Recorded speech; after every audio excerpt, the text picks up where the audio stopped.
So, before you get comfortable, take a moment to like the video and subscribe, but only if you genuinely enjoy what I do here. And let me know in the comments where you're tuning in from and what time it is for you. It's always fascinating to see who's joining us from around the world. Now, dim the lights, maybe turn on a fan for that soft background and let's ease into tonight's journey together. And now as dawn rose from her couch beside Tithonus, harbinger light alike to mortals and immortals, Jove sent fierce discord with the ensign of war in her hands to the ships of the Achaeans. She took her stand by the huge black hull of Ulysses' ship, which was middlemost of all, so that her voice might carry farthest on either side, on the one hand towards the tent of Ajax son of Telamon, and on the other towards those of Achilles. For these two heroes, well assured of their own strength, had valorously drawn up their ships at the two ends of the line. There she took her stand, and raised a cry both loud and shrill that filled the Achaeans with courage, giving them heart to fight resolutely and with all their might, so that they had rather stay there and do battle than go home in their ships. The son of Atreus shouted aloud and bade the Argives gird themselves for battle while he put on his armor. First he girded his goodly greaves about his legs, making them fast with ankle clasps of silver, and about his chest he set the breastplate which Cinyras had once given him as a guest gift. It had been noised abroad as far as Cyprus that the Achaeans were about to sail for Troy, and therefore he gave it to the king. It had 10 courses of dark cyanus, 12 of gold, and 10 of tin. There were serpents of cyanus that reared themselves up toward the neck, 3 upon either side, like the rainbows which the son of Saturn has set in heaven as a sign to mortal men. About his shoulders he threw his sword, studded with bosses of gold, and the scabbard was of silver with a chain of gold wherewith to hang it. He took moreover the richly dight shield that covered his body when he was in battle, fair to see, with 10 circles of bronze running all round see with it. On the body of the shield there were 20 bosses of white tin, with another of dark cyanus in the middle. This last was made to show a Gorgon's head, fierce and grim, with rout and panic on either side. The band for the arm to go through was of silver, on which there was a writhing snake of cyanus with 3 heads that sprang from a single neck, and went in and out among one another. On his head Agamemnon set a helmet, with a peak before and behind, and 4 plumes of horsehair that nodded menacingly above it. Then he grasped 2 redoubtable bronze-shod spears, and the gleam of his armor shot from him as a flame into the firmament, while Juno and Minerva thundered in honor of the king of rich Mycene. Every man now left his horses in charge of his charioteer to hold them in readiness by the trench, while he went into battle, on foot clad in full armor, and a mighty uproar rose on high into the dawning. The chiefs were armed and at the trench before the horses got there, but these came up presently. The son of Saturn sent a portent of evil sound about their host, and the dew fell red with blood, for he was about to send many a brave man hurrying down to Hades. The Trojans, on the other side upon a rising slope of the plain, were gathered round great Hector, noble Polydamas, Aeneas, who was honored by the Trojans like an immortal, and the 3 sons of Antenor, Polybus, Agenor, and young Acamas Beauteous as a god. Hector's round shield showed in the front rank, and as some baneful star that shines for a moment through a rent in the clouds, and is again hidden beneath them. Even so was Hector now seen in the front ranks, and now again in the hindermost, and his bronze armor gleamed like the lightning of aegis-bearing Jove. And now as a band of reapers mow swathes of wheat or barley upon a rich man's land, and the sheaves fall thick before them, even so did the Trojans and Achaeans fall upon one another.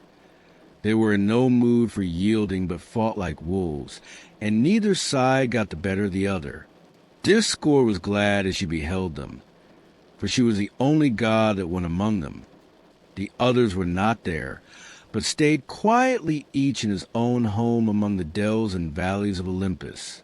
All of them blamed the son of Saturn for wanting to live victory to the Trojans, but Father Jove heeded them not. He held aloof from all, and sat apart in his all-glorious majesty, looking down upon the city of the Trojans, the ships of the Achaeans, the gleam of bronze, and alike upon the slayers and on the slain. Now so long as the day waxed and it was still morning, their darts rained thick on one another, and the people perished. But as the hour drew nigh when a woodman working in some mountain forest will get his midday meal, for he has felt that his hands are weary, he is tired out, and must now have food, then the Danaans with cry that rang through all their ranks broke the battalions of the enemy. Agamemnon led them on, and slew first Biener, a leader of his people, and afterwards his comrade and charioteer Oileus, who sprang from his chariot and was coming full towards him. But Agamemnon struck him on the forehead with his spear. His bronze visor was of no avail against a weapon which pierced both bronze and bone, so that his brains were battered in, and he was killed in full fight. Agamemnon stripped their shirts from off them, and left them with their breasts all bare to lie where they had fallen. He then went on to kill Isis and Antiphus, 2 sons of Priam, the one a bastard, the other born in wedlock. They were in the same chariot, the bastard driving, while noble Antiphus fought beside him. Achilles had once taken both of them prisoners in the glades of Ida, and had bound them with fresh withes as they were shepherding, but he had taken a ransom for them. Now, however, Agamemnon son of Atreus smote Isis in the chest above the nipple with his spear, while he struck Antiphus hard by the ear and threw him from his chariot. Forthwith he stripped their goodly armor from off them and recognized them, for he had already seen them at ships when Achilles brought them in from Ida. As a lion fastens on fawns a hind and crushes them in his great jaws, robbing them of their tender life while he on his way back to his lair, the hind can do nothing for them even though she be close by, for she is in an agony of fear, and flies through the thick forest, sweating and at her utmost speed before the mighty monster. So, no man of the Trojans could help Isis and Antiphus, for they were themselves flying panic before the Argives. Then King Agamemnon took the 2 sons of Antimachus, Pisander and brave Hippolochus. It was Antimachus who had been foremost in preventing Helen's being restored to Menelaus, for he was largely bribed by Alexandrus. And now Agamemnon took his 2 sons, both in the same chariot, trying to bring their horses to a stand, for they had lost hold of the reins, and the horses were mad with fear. The son of Atreus sprang upon them like a lion, and the pair besought him from their chariot. "Take us alive," they cried, "son of Atreus, and you shall receive a great ransom for us.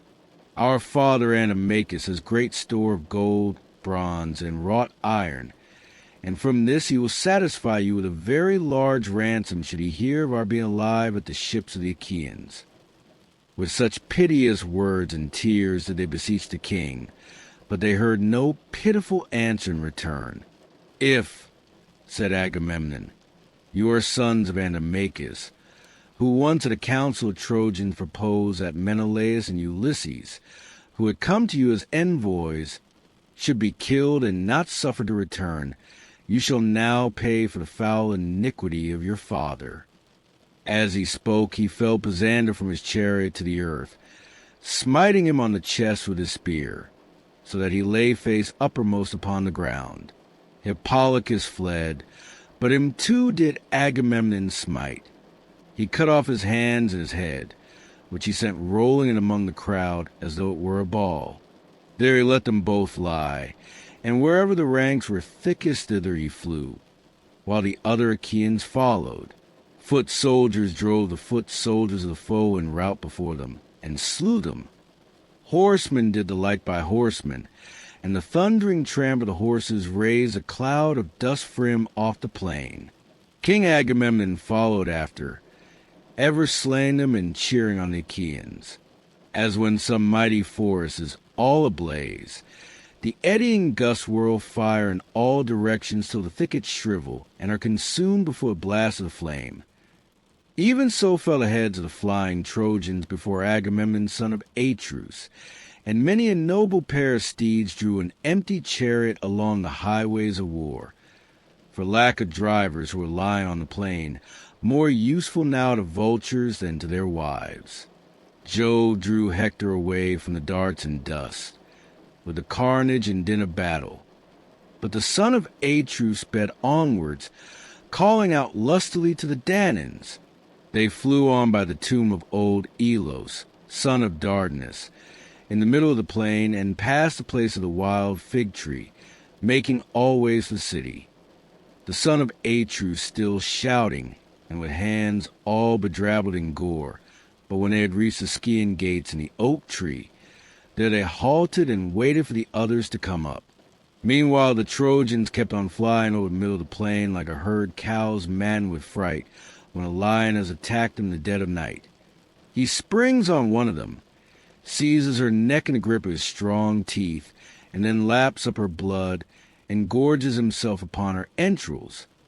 Even so did King Agamemnon son of Atreus pursue the foe, ever slaughtering the hindmost as they fled pell-mell before him.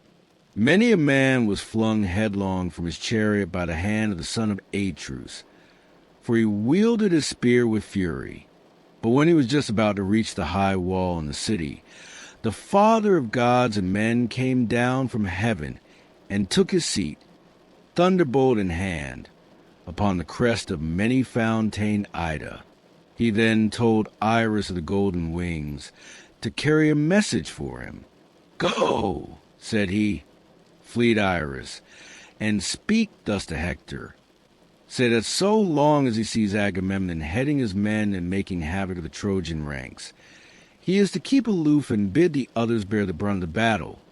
But when Agamemnon is wounded either by spear or arrow and takes to his chariot, then will I vouchsafe him strength to slay till he reach the ships and night falls at the going down of the sun."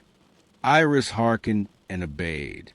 Down she went to strong Iliad from the crest of Ida, and found Hector son of Priam standing by his chariot and horses. Then she said, "Hector son of Priam, peer of gods in council, Father Jove has sent me to bear you this message. So long as you see Agamemnon heading his men and making havoc of the Trojan ranks, you are to keep aloof and bid the others bear the brunt of the battle. But when Agamemnon is wounded either by spear or arrow and takes his chariot, then will Jove vouchsafe you strength to slay, till you reach the ships, and till night falls at the going down of the sun." When she had thus spoken, Iris left him, and Hector sprang full armed from his chariot to the ground, brandishing his spear as he went about everywhere among the host, cheering his men on to fight, and stirring the dread strife of battle. The Trojans then wheeled round, and again met the Achaeans, while the Argives on their part strengthened their battalions.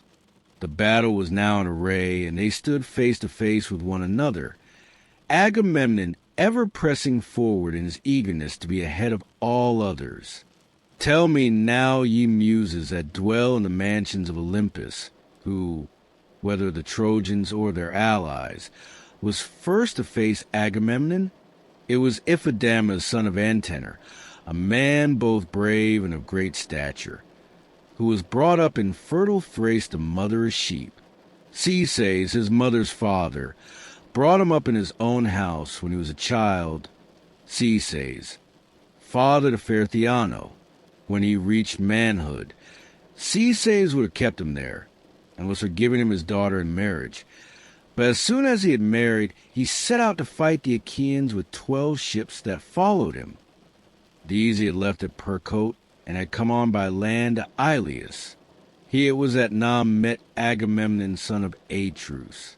When they were close up with one another, the son of Atreus missed his aim, And Iphidamas hit him on the girdle below the cuirass, and then flung himself upon him, trusting to his strength of arm. The girdle, however, was not pierced, nor nearly so, for the point of the spear struck against the silver and was turned aside as though it had been lead. King Agamemnon caught it from his hand, and drew it towards him with the fury of a lion. He then drew his sword and killed Iphidamas by striking him on the neck. So there the poor fellow lay, sleeping a sleep as it were of bronze, killed in the defense of his fellow citizens, far from his wedded wife, of whom he had had no joy, though he had given much for her. He had given 100 head of cattle down, and had promised later on to give 1,000 sheep and goats mixed from the countless flocks of which he was possessed. Agamemnon, son of Atreus, then despoiled him, and carried off his armor into the host of the Achaeans. When noble Coon, Antenor's eldest son, saw this, sore indeed were his eyes at the sight of his fallen brother. Unseen by Agamemnon, he got beside him, spear in hand, and wounded him in the middle of his arm below the elbow, the point of the spear going right through the arm. Agamemnon was convulsed with pain, but still not even for this did he leave off struggling and fighting, but grasped the spear that flew as fleet as the wind, and sprang upon Coon, who was trying to drag off the body of his brother, his father's son, by the foot, and was crying for help all the bravest of his comrades. But Agamemnon struck him with a bronze-shod spear, and killed him as he was dragging the dead body through the press of men under cover of his shield. He then cut off his head, standing over the body of Iphidamas. Thus did the sons of Antenor meet their fate at the hands of the son of Atreus, and go down into the house of Hades. As long as the blood still welled warm from his wound, Agamemnon went about attacking the ranks of the enemy with spear and sword, and with great handfuls of stone. But when the blood had ceased to flow, and the wound grew dry, the pain became great, as the sharp pangs which the Eilithuae, goddesses of childbirth, daughters of Juno and dispensers of cruel pain, send upon a woman when she is in labor. Even so sharp were the pangs of the son of Atreus. He sprang on to his chariot, and bade his charioteer drive to the ships, for he was in great agony. With a loud, clear voice he shouted to the Danaans, "My friends, princes and counselors of the Argives, defend the ships yourselves, for Jove has not suffered me to fight the whole day through against the Trojans." With this the charioteer turned his horses toward the ships, and they flew forward nothing loath. Their chests were white with foam, and their bellies with dust, as they drew the wounded king out of the battle. When Hector saw Agamemnon quit the field, he shouted to the Trojans and Lycians, saying, "Trojans, Lycians, and Dardanian warriors, be men, my friends, and acquit yourselves in battle bravely. Their best man has left them, and Jove has vouchsafed me a great triumph. Charge the foe with your chariots, that you may win still greater glory." With these words he put heart and soul into them all, and as a huntsman hounds his dogs on against a lion or wild boar, even so did Hector, peer of Mars, hound the proud Trojans on against the Achaeans. Full of hope he plunged in among the foremost, and fell on the fight like some fierce tempest that swoops down upon the sea, and lashes its deep blue waters into fury. What, then, is the full tale of those whom Hector son of Priam killed in the hour of triumph, which Jove then vouchsafed him? First Odysseus, Odysseus, and Opides, Dolops son of Clitius, Opheltius and Agelos, Aesymnus, Orus, and Hipponus steadfast in battle. These chieftains of the Achaeans did Hector slay, and then he fell upon the rank and file, as when the west wind hustles the clouds of the white south and beats them down with the fierceness of its fury. The waves of the sea roll high, and the spray is flung aloft in the rage of the wandering wind. Even so thick were the heads of them that fell by the hand of Hector. All had then been lost and no help for it, and the Achaeans would have fled pell-mell to their ships, had not Ulysses cried out to Diomed, "Son of Tydeus, what has happened to us that we thus forget our prowess? Come, my good fellow, stand by my side and help me. We shall be shamed forever if Hector takes the ships." And Diomed answered, "Come what may, I will stand firm, but we shall have scant joy of it, for Jove is minded to give victory to the Trojans rather than to us." With these words he struck Thymbraeus from his chariot to the ground, smiting him in the left breast with a spear, while Ulysses killed Molion, who was a squire. These they let lie, now that they had stopped their fighting. The two heroes then went on playing havoc with the foe, like two wild boars that turn in fury and rend the hounds that hunt them. Thus did they turn upon the Trojans and slay them, and the Achaeans were thankful to have breathing time in their flight from Hector. They then took two princes with their chariot, the two sons of Merops of Percote, who excelled all others in the arts of divination. He had forbidden his sons to go to the war, but they would not obey him, for fate lured them to their fall. Diomed, son of Tydeus, slew them both and stripped them of their armor, while Ulysses killed Hippodamus and Hypericus.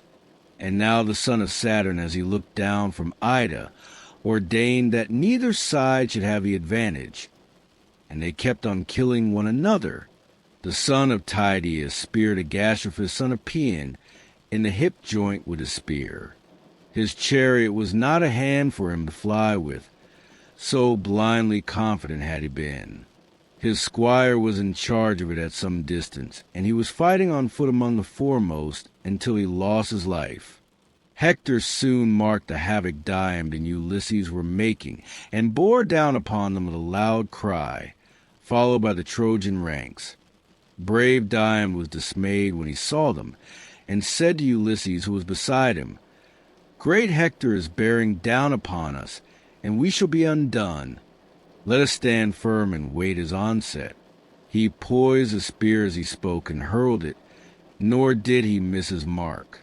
He had aimed at Hector's head near the top of his helmet, but bronze was turned by bronze, and Hector was untouched, for the spear was stayed by the visor helm made with 3 plates of metal, which Phoebus Apollo had given him. Hector sprang back with a great bound under cover of the ranks. He fell on his knees and propped himself with his brawny hand leaning on the ground, for darkness had fallen on his eyes. The son of Tydeus, having thrown his spear, dashed in among the foremost fighters, to the place where he had seen it strike the ground. Meanwhile Hector recovered himself, and springing back into his chariot mingled with the crowd, by which means he saved his life. But Diomed made at him with his spear and said, "Dog, you have again got away, though death was close on your heels. Phoebus Apollo, to whom I ween you pray ere you go into battle, has again saved you. Nevertheless I will meet you and make an end of you hereafter, if there is any god who will stand by me too and be my helper. For the present I must pursue those I can lay hands on." As he spoke, he began stripping the spoils from the son of Paeon, but Alexander's husband of lovely Helen aimed an arrow at him. Leaning against a pillar of the monument which men had raised to Ilo, son of Dardanus, a ruler in days of old, Diomed had taken the cuirass from off the breast of Agastropus, his heavy helmet also, and the shield from off his shoulders, when Paris drew his bow and let fly an arrow that sped not from his hand in vain, but pierced the flat of Diomed's right foot, going right through it and fixing itself in the ground. Thereon Paris with a hearty laugh sprang forward from his hiding place, and taunted him, saying, "You are wounded. My arrow has not been shot in vain. Would that it had hit you in the belly and killed you, for thus the Trojans, who fear you as goats fear a lion, would have had a truce from evil." Diomed, all undaunted, answered, "Archer, you who without your bow are nothing, slanderer and seducer, If you would be tried in single combat fighting in full armor, your bow and your arrows would serve you in little stead. Vain is your boast, and that you have scratched the sole of my foot. I care no more than if a girl or some silly boy had hit me. A worthless coward can inflict but a light wound. When I wound a man, though I but graze his skin, it is another matter, for my weapon will lay him low. His wife will tear her cheeks for grief, and his children will be fatherless. There will he rot, reddening the earth with his blood, and vultures, not women, will gather round him. Thus he spoke, but Ulysses came up and stood over him. Under this cover he sat down to draw the arrow from his foot, and sharp was the pain he suffered as he did so. Then he sprang on to his chariot, and bade the charioteer drive him to the ships, for he was sick at heart. Ulysses was now alone. Not one of the Argives stood by him, for they were all panic-stricken. "Alas," said he to himself in his dismay, "what will become of me? It is ill if I turn and fly before these odds, but it will be worse if I am left alone and taken prisoner, for the son of Saturn has struck the rest of the Danaans with panic. But why talk to myself in this way? Well do I know that though cowards quit the field, a hero, whether he wound or be wounded, must stand firm and hold his own." While he was thus in two minds, the ranks of the Trojans advanced and hemmed him in, and bitterly did they come to meet it, as hounds and lusty youths set upon a wild boar that sallies from his lair whetting his white tusks. They attack him from every side, and can hear the gnashing of his jaws, but for all his fierceness they still hold their ground. Even so, furiously did the Trojans attack Ulysses. First he sprang spear in hand upon Diomedes, and wounded him on the shoulder with a downward blow. Then he killed Coon and Ennemus. After these he struck Chersidamas in the loins under his shield as he had just sprung down from his chariot. So he fell in the dust and clutched the earth in the hollow of his hand. These he let lie, and went on to wound Charops, son of Hippasus' own brother, to noble Socus. Socus, hero that he was, made all speed to help him, and when he was close to Ulysses, he said, "Far-famed Ulysses, insatiable of craft and toil, this day you shall either boast of having killed both the sons of Hippasus and stripped them of their armor, or you shall fall before my spear." With these words he struck the shield of Ulysses. The spear went through the shield and passed on through his richly wrought cuirass, tearing the flesh from his side. But Pallas Minerva did not suffer it to pierce the entrails of the hero. Ulysses knew that his hour was not yet come, but he gave ground and said to Socus, "Wretch, you shall now surely die. You have stayed me from fighting further with the Trojans, but you shall now fall by my spear, yielding glory to myself, and your soul to Hades of the noble steeds." Socus had turned in flight, but as he did so, the spear struck him in the back midway between the shoulders and went right through his chest. He fell heavily to the ground, and Ulysses vaunted over him, saying, "O Socus, son of Hippasus, tamer of horses, death has been too quick for you, and you have not escaped him. Poor wretch! Not even in death shall your father and mother close your eyes, but the ravening vultures shall enshroud you with the flapping of their dark wings and devour you. Whereas even though I fall, the Achaeans will give me my due rites of burial." So saying, he drew Socus's heavy spear out of his flesh and from his shield, and the blood welled forth when the spear was withdrawn, so that he was much dismayed. When the Trojans saw that Ulysses was bleeding, they raised a great shout and came on in a body towards him. He therefore gave ground, and called his comrades to come and help him. Thrice did he cry as loudly as man can cry, and thrice did brave Menelaus hear him. He turned, therefore, to Ajax, who was close beside him, and said, "Ajax, noble son of Telamon, captain of your people, the cry of Ulysses rings in my ears, as though the Trojans had cut him off and were worsting him while he is single-handed. Let us make our way through the throng. It will be well that we defend him. I fear he may come a harm for all his valor, if he be left without support, and the Danaans would miss him sorely.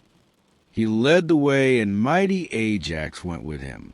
The Trojans had gathered round Ulysses like ravenous mountain jackals round the carcass of some home stag that had been hit with an arrow.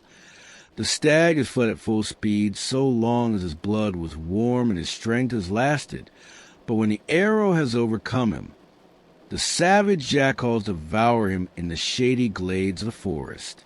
Then heaven sends a fierce lion thither, whereon the jackals fly in terror, and the lion robs them of their prey. Even so did Trojans many and brave gather round crafty Ulysses, but the hero stood at bay and kept them off with his spear. Ajax then came up with his shield before him like a wall, and stood hard by, whereon the Trojans fled in all directions. Menelaus took Ulysses by the hand, and led him out of the press, while his squire brought up his chariot. But Ajax rushed furiously on the Trojans, and killed Patroclus, a bastard son of Priam. Then he wounded Pandocus, Lysandrus, Pyrasus, and Pilartes, as some swollen torrent comes rushing in full flood from the mountains on the plain, big with the rain of heaven. Many a dry oak and many a pine does it engulf, and much mud does it bring down and cast into the sea.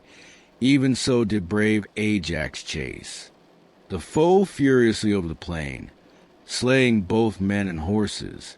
Hector did not yet know what Ajax was doing, for he was fighting on the extreme left of the battle by the banks of the river Scamander, where the carnage was thickest and the war cry loudest round Nestor and brave Idomeneus. Among these Hector was making great slaughter with his spear and furious driving, and was destroying the ranks that were opposed to him. Still the Achaeans would have given no ground, had not Alexander's husband of lovely Helen stayed the prowess of Machaon shepherd his people, by wounding him in the right shoulder with triple-barbed arrow. The Achaeans were in great fear that as the fight had turned against them, the Trojans might take him prisoner, and Idomeneus said to Nestor, son of Neleus, "Honor to the Achaean name. Mount your chariot at once. Take Machaon with you, and drive your horses to the ships as fast as you can. A physician is worth more than several other men put together, for he can cut out arrows and spread healing herbs." Nestor, knight of Gerene, did as Idomeneus had counseled. He at once mounted his chariot, and Machaon, son of the famed physician Aesculapius, went with him. He lashed his horses, and they flew onward, nothing loath toward the ships, as though of their own free will. Then Cebriones, seeing the Trojans in confusion, said to Hector from his place beside him, "Hector, here are we two fighting on the extreme wing of the battle, while the other Trojans are in pell-mell rout, they and their horses. Ajax, son of Telamon, is driving them before him. I know him by the breadth of his shield. Let us turn our chariot and horses thither, where horse and foot are fighting most desperately, and where the cry of battle is loudest." With this he lashed his goodly steeds, and when they felt the whip, they drew the chariot full speed among the Achaeans and Trojans, over the bodies and shields of those that had fallen. The axle was bespattered with blood, and the rail round the car was covered with splashes both from the horses' hoofs and from the tires of the wheels. Hector tore his way through and flung himself into the thick of the fight, and his presence threw the Danaans into confusion, for his spear was not long idle. Nevertheless, though he went among the ranks with sword and spear, and throwing great stones, he avoided Ajax, son of Telamon, for Jove would have been angry with him if he fought a better man than himself. Then Father Jove from his high throne struck fear into the heart of Ajax. So he stood there dazed and threw his shield behind him, looking fearfully at the throng of his foes, as though he were some wild beast, and turning hither and thither, but crouching slowly backwards, as peasants with their hounds chase a lion from their stockyard, and watch by night to prevent his carrying off the pick of their herd. He makes his greedy spring, but in vain, for the darts from many a strong hand fall thick around him, with burning brands that scare him for all his fury, and when morning comes he slinks foiled and angry away. Even so did Ajax, sorely against his will, retreat angrily before the Trojans, fearing for the ships of the Achaeans. Or as some lazy ass that has had many a cudgel broken about his back, when into a field begins eating the corn, boys beat him, but he is too many for them, and though they lay about with their sticks, they cannot hurt him. Still, when his hat is filled, they at last drive him from the field. Even so did the Trojans and their allies pursue great Ajax, ever smiting the middle of his shield with their darts. Now and again he would turn and show fight, keeping back the battalions of the Trojans, and then he would again retreat. But he prevented any of them from making his way to the ships. Single-handed he stood midway between the Trojans and Achaeans. The spears that sped from their hands stuck some of them in his mighty shield, while many, though thirsting for his blood, fell to the ground ere they could reach him to the wounding of his fair flesh. Now when Eurypylus, the brave son of Euaemon, saw that Ajax was being overpowered by the rain of arrows, he went up to him and hurled his spear. He struck Apisaon, son of Phausius, in the liver below the midriff, and laid him low. Eurypylus sprang upon him and stripped the armor from his shoulders. But when Alexandrus saw him, he aimed an arrow at him which struck him in the right thigh. The arrow broke, but the point that was left in the wound dragged on the thigh. He drew back, therefore, under cover of his comrades to save his life, shouting as he did so to the Danaans, "My friends, princes and counselors of the Argives, rallied to the defense of Ajax, who is being overpowered, and I doubt whether he will come out of the fight alive. Hither, then, to the rescue of great Ajax, son of Telamon." Even so did he cry when he was wounded. Thereon the others came near and gathered round him, holding their shields upward from their shoulders so as to give him cover. Ajax then made toward them, and turned round to stand at bay as soon as he had reached his men. Thus then did they fight, as it were a flaming fire. Meanwhile the Mars of Neleus, all in a lather with sweat, were bearing Nestor out of the fight, and with him Machaon, shepherd of his people. Achilles saw and took note, for he was standing on the stern of his ship, watching the hard stress and struggle of the fight. He called from the ship to his comrade Patroclus, who heard him in the tent, and came out looking like Mars himself. Here indeed was the beginning of the ill that presently befell him. "Why," said he, "Achilles you call me. What do you want with me?" And Achilles answered, "Noble son of Menoetius, man after my own heart, I take it that I shall now have the Achaeans praying at my knees, for they are in great straits. Go, Patroclus, and ask Nestor who is it he is bearing away wounded from the field." From his back, I should say it was Machaon, son of Aesculapius, but I could not see his face, for horses went by me at full speed. Patroclus did as his dear comrade had bidden him, and set off running by the ships and tents of the Achaeans. When Nestor and Machaon had reached the tents of the son of Neleus, they dismounted, and an esquire, Eurymedon, took the horses from a chariot. The pair then stood in the breeze by the seaside to dry the sweat from their shirts. And when they had so done, they came inside and took their seats. Fair Hecamede, whom Nestor had awarded to him from Tenedos when Achilles took it, mixed them a mess. She was daughter of wise Arsinus, and the Achaeans had given her to Nestor because he excelled all of them in counsel. First she set for them a fair and well-made table at the feet of Cyanus. On it there was a vessel of bronze and an onion to give relish to the drink, with honey and cakes of barley meal. There was also a cup of rare workmanship which the old man had brought with him from home, studded with bosses of gold. It had 4 handles, on each of which there were 2 golden doves feeding, and it had 2 feet to stand on. Anyone else would hardly have been able to lift it from the table when it was full, but Nestor could do so quite easily. In this the woman, as fair as a goddess, mixed him a mess with Pramnian wine. She grated goat's milk cheese into it with a bronze grater, threw in a handful of white barley meal, and having thus prepared the mess, she bade them drink it. When they had done so and had thus quenched their thirst, they fell talking with one another, and at this moment Patroclus appeared at the door. When the old man saw him, he sprang from his seat, seized his hand, led him into the tent, and bade him take his place among them. But Patroclus stood where he was and said, "Noble sir, I may not stay. You cannot persuade me to come in.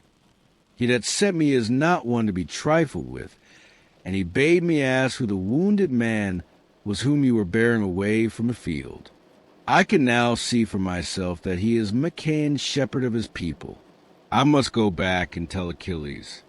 You, sir, know what a terrible man he is, and how ready to blame even where no blame should lie." And Nestor answered, "Why should Achilles care to know how many of the Achaeans may be wounded?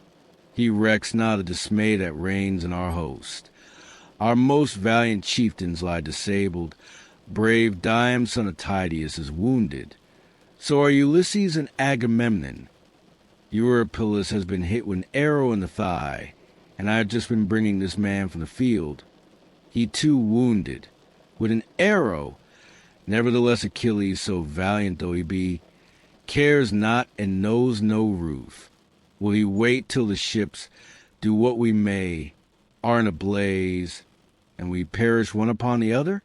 As for me, I have no strength nor stay in me any longer. Would that I were still young and strong as in the days when it was a fight between us and the men of Elis about some cattle raiding. I then killed Idomeneus, the valiant son of Hypericus, a dweller in Elis, as I was driving in the spoil. He was hit by a dart thrown my hand while fighting in the front rank in defense of his cows. So he fell, and the country people around him were in great fear. We drove off a vast quantity of booty from the plain, 50 herds of cattle, and as many flocks of sheep, 50 droves also of pigs, and as many wide-spreading flocks of goats. Of horses, moreover, we seized 150, all of them mares, and many at foals running with them. All these did we drive by night to Pylos, the city of Neleus, taking them within the city. And the heart of Neleus was glad in that I had taken so much, though it was the first time I had ever been in the field. At daybreak the heralds went round crying that all in Elis to whom there was a debt owing should come, and the leading Pylians assembled to divide the spoils. There were many to whom the Epeans owed chattels, for we men of Pylos were few and had been oppressed with wrong. In former years Hercules had come, and had laid his hand heavy upon us, so that all our best men had perished. Neleus had 12 sons, but I alone was left. The others had all been killed. The Epeans, presuming upon all this, had looked down upon us, and had done us much evil. My father chose a herd of cattle and a great flock of sheep, 300 in all, and he took their shepherd with him, for there was a great debt due to him in Elis, to wit 4 horses, winners of prizes. They and their chariots with them had gone to games, and were to run for a tripod, but King Augeas took them, and sent back their driver grieving for the loss of his horses. Neleus was angered by what he had both said and done, and took great value in return. But he divided the rest, that no man might have less than his full share. Thus did we order all things, and offer sacrifices to the gods throughout the city. But 3 days afterwards the Epeans came in a body, many in number, they and their chariots in full array, and with them the 2 Moliones in their armor, though they were still lads and in used to fighting. Now there is a certain town, Thryoessa, perched upon a rock on the river Alpheus, the border city Pylos, This they would destroy and pitch their camp about it. But when they had crossed their whole plain, Minerva darted down by night from Olympus and bade us set ourselves array. And she found willing soldiers in Pylos, for the men meant fighting. Neleus would not let me arm, and hid my horses, for he said that as yet I could know nothing about war. Nevertheless Minerva so ordered the fight that, all on foot as I was, I fought among our mounted forces and vied with the foremost of them. There is a river Minyas that falls into sea near Rhene, and there they that were mounted, and I with them, waited till morning, when the companies of foot soldiers came up with us in force. Thence in full panoply and equipment, we came towards noon to the sacred waters of the Alpheus, and there we offered victims to almighty Jove, with a bull to Alpheus, another to Neptune, and a herd heifer to Minerva. After this we took supper in our companies, and laid us down to rest each in his armor by the river. The Achaeans were beleaguering the city, and were determined to take it, but ere this might be, there was a desperate fight in store for them. When the sun's rays began to fall upon the earth, we joined battle, praying to Jove and to Minerva, and when the fight had begun, I was the first to kill my man and take his horses, to wit the warrior Mulius. He was son-in-law to Augeas, having married his eldest daughter, golden-haired Agamemnon, who knew the virtues of every herb which grows upon the face of the earth. I speared him as he was coming toward me, and when he fell headlong in the dust, I sprang upon his chariot and took my place in the front ranks. The Achaeans fled in all directions when they saw the captain of their horsemen, the best man they had, laid low, and I swept down on them like a whirlwind, taking 50 chariots, and in each of them 2 men bit the dust, slain by my spear. I should have even killed the 2 Moleon sons of Hector, unless their real father, Neptune, lord of the earthquake, had hidden them in a thick mist and borne them out to fight. Thereon Jove vouchsafed the Pylians a great victory, for we chased them far over plain, killing the men and bringing in their armor, till we had brought our horses to be Prasium rich in wheat and to the Olenian rock, with a hill that is called Elysian, at which point Minerva turned the people back. There I slew the last man and left him. Then the Achaeans drove their horses back from Buprasium to Pylos, and gave thanks to Jove among the gods, and among mortal men to Nestor. Such was I among my peers, as surely as ever was. But Achilles is for keeping all his valor for himself. Bitterly will he rue it hereafter when the host is being cut to pieces. My good friend, did not Menoetius charge you thus, on the day when he sent you from Phthia to Agamemnon? Ulysses and I were in the house inside, and heard all that he said to you. For we came to fair house of Pylos, while beating up recruits throughout all Achaea, and when we got there we found Menoetius and yourself and Achilles with you. The old knight Pylos was in the outer court, roasting the fat thigh bones of a heifer to Jove, the lord of thunder, and he held a gold chalice in his hand from which he poured drink offerings of wine over the burning sacrifice. You too were busy cutting up the heifer, and at that moment we stood at the gates, whereon Achilles sprang to his feet, led us by the hand into the house, placed us at table, and set before us such hospitable entertainment as guests expect. When we had satisfied ourselves with meat and drink, I said my say and urged both of you to join us. You were ready enough to do so, and the 2 old men charged you much and straitly. Old Peleus bade his son Achilles fight ever among the foremost and outvie his peers, while Menoetius the son of Hector spoke thus to you. My son, said he, Achilles is of nobler birth than you are, but you are older than he, though he is far the better man of the 2. Counsel him wisely, guide him in the right way, and he will follow you to his own profit. Thus did your father charge you, but you have forgotten. Nevertheless, even now, say all this to Achilles if he will listen to you. Who knows but with heaven's help you may talk him over, for it is good to take a friend's advice.